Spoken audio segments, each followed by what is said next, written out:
nanay, tatay. Ako na ang bubuhay sa kanya. Yun siya. Subaybayan nyo to guys hanggang sa paglaki. Ayan. Guys. Ako na nagbubuhay sa kanya. Sayang guys. Wala na yung nanay, tatay niya.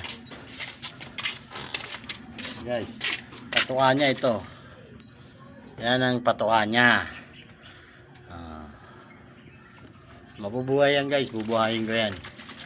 Baka may karga pa natin yan sa loading. Kawawa naman kung papabayaan. Ayan o. Ayan na siya. Malaki-laki na siya. Sana hindi siya mabansot guys. Tulungan nyo ako guys kung paano mapalaki ito para hindi mabansot.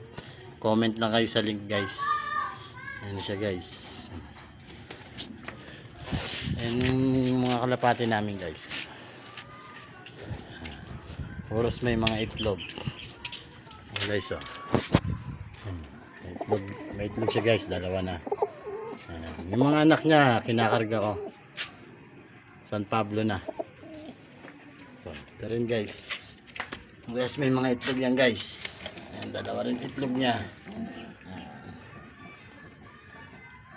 Na-videoan ko rin kung paano sila mag-itlog.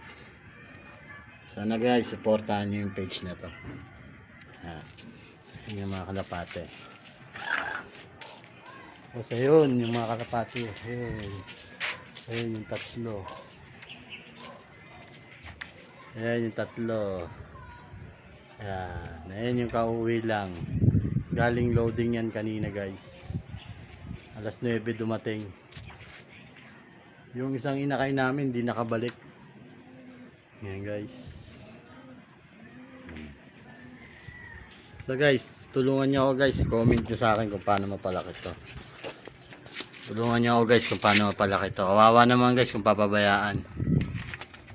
Comment lang kayo kung anong magandang ipakain sa kanya para lumaki. Actually guys, binigay lang to sa akin. Wala na yung mga magulang.